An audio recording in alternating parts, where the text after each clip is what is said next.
সকলোকে শুভ সন্ধিয়া জনাই আজি সন্ধিয়াৰ কেইটামান গুৰুত্বপূৰ্ণ খবৰ আপোনালোকলৈ লৈ আহিছোঁ। আপোনালোকে ভিডিঅ'টো শেষৰলৈকে চাব বুলি আশা কৰিলোঁ। আজি হৈছে 30 জুন। 30 জুনৰ সন্ধিয়া খবৰকেইটা চাই আপোনালোকৰ মন্তব্য কমেণ্টৰ জৰিয়তে জনাবলৈ নাপাহৰিব। আৰু এইখিনিতে সদায় আপোনালোকক কোৱাৰ দৰে চেনেলটোলৈ আপোনালোক যিসকল নতুনকৈ আহিছে চেনেলটো ছাবস্ক্ৰাইব কৰাৰ লগতে কাষতে থকা বেল আইকনটো প্ৰেছ কৰি অল কৰি থ'ব, যাতে নতুন এটা ভিডিঅ' দিয়াৰ লগে লগে আপোনালোকে আগতীয়াকৈ চাবলৈ পায়। ভাল পালে ভিডিঅ'টো লাইক এটা কৰি দিব আৰু শ্বেয়াৰ কৰি দিব বুলি আশা কৰিলোঁ। প্ৰথমটো খবৰ হৈছে আজি শ্বহীদ কেপ্টেইন জিন্তু গগৈৰ মৃত্যু দিৱস। কিন্তু এতিয়া তেওঁ যি পৰিয়াল আছে পৰিয়ালে কিন্তু এটা তেওঁ মনত দুখ পাইছে যে কোনো ধৰণৰ চৰকাৰৰ ফালৰ পৰা প্ৰশাসনৰ ফালৰ পৰা তেওঁলোকক খবৰ নকৰিলে, সেইটোক লৈ মনত এটা দুখ পাইছে। তো হয় আজি শ্বহীদ কেপ্টেইন জিন্তু গগৈৰ মৃত্যু দিৱস। নেক্সটটো খবৰ যদি চাওঁ 55 কোটি টকা, 1 কোটি 2 কোটি 3 কোটি নহয় 55 কোটি টকা সোণ জব্দ। তো হয় লতাশিল আৰক্ষী তেওঁলোকে সেইখিনি জব্দ কৰিছে প্ৰশাসনে। ভিক্ষাৰী বেশত অহা এজন লোকৰ পৰা প্ৰায় 55 কোটি টকা সোণ জব্দ। এতিয়া ভাবি চাওক আপোনালোকে তেনেহ'লে কেনেকুৱা কাৰোবাৰ চলি আছে এই আমাৰ ভাৰতবৰ্ষত। তো আপোনালোকে ভাবি চাব নেকি এনেকুৱা ধৰণৰ এটা এই মানুহজনৰ ওচৰত যেন এনেকুৱা ধৰণৰ পইচা থাকিব বুলি। কেনেকুৱা এই ডকাইতি কাণ্ডৰ সৈতে জড়িত, চুৰ সৈতে জড়িত। তো এই এনেকুৱা ধৰণৰ কাৰ্যবিলাক কেনেকুৱা লোকে কৰে বা কেনেকুৱা কি বেশত ধৰিব আপোনালোকে কোনেও গম নাপাব। তো সেইকাৰণে আপোনালোকে অলপমান সাৱধানে থাকিব। ধৰি লওক আপোনালোকে কিবা কাৰণত বিশেষকৈ মহানগৰীত তো এইবিলাক ঘটনা বহুত বেছি হৈ থাকে, চুৰ ডকাইত কিবাকিবি। তো এতিয়া প্ৰায় আৰক্ষীয়ে লতাশিল আৰক্ষীয়ে জব্দ কৰিছে 55 কোটি টকা সোণ জব্দ কৰিছে সেই লোকজনৰ পৰা। নেক্সট খবৰ যদি চাওঁ শ্ৰীভূমিত বেদখলকাৰীৰ বিৰুদ্ধে আৰক্ষী অভিযান। তো শ্ৰীভূমিত যিহেতু এতিয়া বেদখলকাৰী যিসকল আছে সেইসকলে কি কৰিছে, আৰক্ষীয়ে অভিযান চলাইছে। ক'ত কেনেদৰে আছে এতিয়া যিহেতু মাননীয় মুখ্যমন্ত্ৰী মহোদয়ে স্পষ্টকৈ কৈয়ে দিছে যে কি হ'ব যদি কোনোবাই অবৈধভাৱে দখল কৰি আছে চৰকাৰী মাটিত সেইখিনিতো উচ্ছেদ চলিব, ইতিমধ্যে সেইখিনি জনাইছে। তো ইয়াক লৈ এতিয়া সেইখিনি প্ৰশাসনে কি কৰিছে, অভিযান চলোৱা দেখা গৈছে। নেক্সট খবৰ যদি চাওঁ জোনাইত এতিয়া বানৰ পাছত এতিয়া বিধ্বস্ত ছবি হৈ পৰিছে। তো এতিয়া বানপানী হৈ যোৱাৰ পাছত বানপানী হৈ থকা সময়ততো সেই অঞ্চলটোতো ক্ষয় ক্ষতি হয়েই, কিন্তু আটাইতকৈ আৰু বেছি এটা ক্ষয় ক্ষতি বা দুখৰ কথা বা এই যি বিপদ আহে তেতিয়া আহে যেতিয়া নেকি বানপানী শেষ হৈ যায়। কাৰণ কেলৈ কেনেকুৱা বেমাৰ আহিব, কেনেকুৱা সমস্যা আহিব সেইখিনি আৰু বিশেষ বহলাই থকাৰ প্ৰয়োজন নাই। তো এতিয়া জোনাইত দেখা গৈছে বানপানী শুকাই গৈছে, কিন্তু এনেকুৱা ধৰণৰ এটা পৰিৱেশ সৃষ্টি হৈছে। তো বেমাৰ সেইখিনি হ'ব।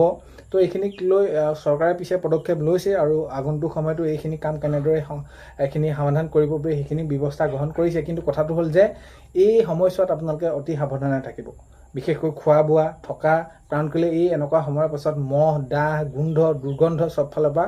তো এইবিলাক বীজাণুবিলাক ক'ৰ পৰা ক'ত কেনেদৰে আহে সেইবিলাক আৰু বহুত বেছি ঠিকনা নাই।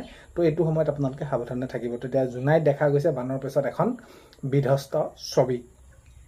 নেক্সটটো খবৰ যদি আমি চাওঁ কৰ্তব্যত গাফিলতি কৰা প্ৰধান শিক্ষকৰ বিৰুদ্ধে কঠোৰ ব্যৱস্থা। তো বজালিত সৰুপেটা টাউন বালিকা প্ৰাথমিক বিদ্যালয়। তো এতিয়া এই চাকৰি এটা পাবৰ বাবে আমি কেনেকুৱা ধৰণৰ এটা কি কৰোঁ, চিন্তা কৰি থাকোঁ কি হ'ব কেতিয়ালৈ হ'ব। চাকৰিটো পোৱাৰ পিছত আৰু এতিয়া বিশেষকৈ এই পূৰ্বতে পুৰণি যিসকল শিক্ষাগুৰু আছে এইসকল শিক্ষাগুৰুৱে যদি এনেকুৱা ধৰণৰ কাৰ্যত জড়িত হয়, মানে এটা দুখ লগা বিষয় আৰু এইখিনি ক্ষেত্ৰত। তো এতিয়া এই এনেকুৱা ধৰণৰ পদক্ষেপ গ্ৰহণ কৰিছে। নেক্সট খবৰ যদি চাওঁ দালালি কৰি ঠিকা লোৱা ঠিকাদাৰক ধমক। অখিল গগৈ ডাঙৰীয়াই ধমক দিছে, ফোনযোগে ধমক দিলে। এইটো কৈছে যে মই যে ফোনত আপোনাক বিচাৰি থাকোঁ মই আপোনাক নাপাওঁ, বা এইখিনি আপোনালোকক বিচাৰি থকাৰ পাছতো কিয় নাহে আপোনালোকে। তো এতিয়া এই এনেকুৱা ধৰণৰ কাম মোৰ সমষ্টিত নচলিব। যদি আগন্তুক সময়ত আকৌ এনেকুৱা ধৰণৰ কামবিলাক কৰা দেখা পাওঁ কিন্তু কথা বহুত বেছি বেয়া হ'ব। মই কিন্তু এইখিনি কোনো ধৰণৰ ৰেহাই নিদিওঁ। তো ইত্যাদি এনেকুৱা ধৰণৰ কথা কোৱা দেখা গৈছে।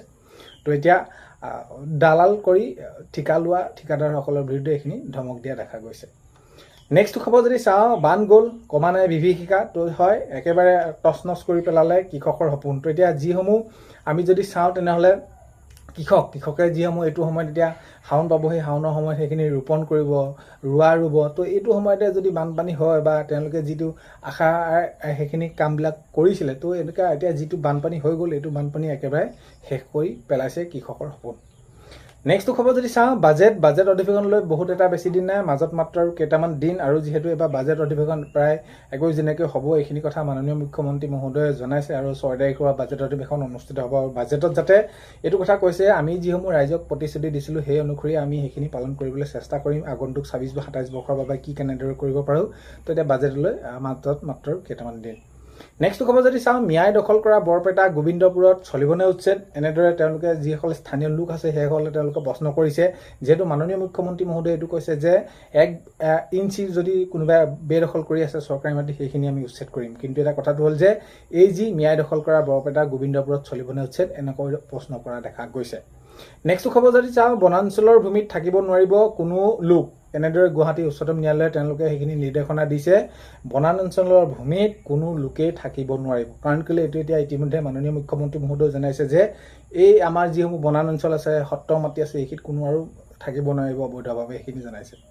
নেক্সট খবৰ যদি চাওঁ, মন্ত্ৰী জয়ন্ত মল্ল বৰুৱাৰ সকিয়নি পিছতে একশ্যন মুডত আমি যদি চাওঁ বন বিভাগ। তো বন বিভাগে যিসকল অবৈধভাৱে মিল কাঠৰ মিল চলাই আছে সেইসমূহৰ বিৰুদ্ধে এতিয়া কঠোৰ হৈ পৰিছে। আৰু এতিয়া কি হৈছে, এতিয়া এই মন্ত্ৰীৰ পাছতে সেইখিনি ধৰা পেলোৱা দেখা গৈছে আৰু কঠোৰ ব্যৱস্থা লোৱা দেখা গৈছে। নেক্সট খবৰ যদি চাওঁ, চৰাইদেউ বৰহাটত দুৰ্ঘটনাত জীৱন গ'ল 3 যুৱকৰ। তো এতিয়া ৰখাই থোৱা ডাম্পাৰত তেওঁলোকে সেইখিনি আমাৰ সংঘৰ্ষ হ'ল বাইকে গৈ থাকোঁতে। তো এই এনেকুৱা ধৰণৰ খবৰবিলাক সঁচাকৈ আহিলে বহুত এটা বেছি দুখ লাগে। আৰু এতিয়া এই যি দুৰ্ঘটনাবিলাক সঁচাকৈ সংবলিত নহয়। কথাটো হ'ল কি, আমি সকলো সাৱধান হ'ব লাগিব। এতিয়া ৰখাই থোৱা ডাম্পাৰখন কেনেদৰে আছিল, চলাই যোৱা যুৱককেইজনে হেলমেট পৰিধান কৰিছিল নকৰিছিল এইখিনি। তো এতিয়া সেয়াই মৃত্যু হ'ল 3জন যুৱকৰ। এতিয়া উঠি অহা যিসকল লোক বা উঠি অহা যিসকল যুৱক এনেদৰে যদি অকালতে আমাৰ মাজৰ পৰা হেৰাই যায়, সেইটো এটা দুখৰ বিষয়টো হয়েই। তো সাৱধান হোৱাটো আমি সাৱধান হ'ব লাগিব। নেক্সট খবৰ যদি চাওঁ, AMCত পৰিদৰ্শন স্বাস্থ্যমন্ত্ৰী অশোক সিংহল। তো তেনেদৰে তেওঁলোকে বৈঠকো তেনেদৰে কৰিছে আৰু এতিয়া পৰিদৰ্শন কৰিছে স্বাস্থ্যমন্ত্ৰী অশোক সিংহল। নেক্সট খবৰ যদি খেতিপথাৰত ব্যস্ত দেখা গ'ল আজি ঋষিৰাজ হাজৰিকা ডাঙৰীয়াক। ঋষিৰাজ হাজৰিকাই খেতিপথাৰত ব্যস্ত হৈ থকা দেখা গৈছে। নেক্সট খবৰ যদি আমি চাওঁ, সীমা সমস্যা সমাধান কৰিব নোৱাৰিলে বিজেপিয়ে। এতিয়া গৌৰৱ গগৈ ডাঙৰীয়াই মন্তব্য কৰিছে যে এতিয়া তেওঁলোকে বহুত কাম কৰিছোঁ এইটো কৈ আছে, কিন্তু আজিলৈকে সীমা সমস্যাটোৱে সমাধান কৰিব নোৱাৰিলে বিজেপি, এনেদৰে জনাইছে গৌৰৱ গগৈ ডাঙৰীয়াই। এতিয়া নেক্সট খবৰ যদি চাওঁ, ৰাজ্যৰ সমস্যা বাঢ়িছেহে দিনে দিনে। এতিয়া গৌৰৱ গগৈ ডাঙৰীয়াই এইটো মন্তব্য কৰিছে, ৰাজ্যৰ সমস্যা সমাধান হোৱা নাই, বাঢ়িছেহে দিনে দিনে। তো আজি 30 জুনৰ সন্ধিয়া খবৰ এইকেইটা আপোনালোকক জনালোঁ। ভিডিঅ'টো শেষলৈকে চোৱাৰ বাবে বহুতেই বেছি ধন্যবাদ।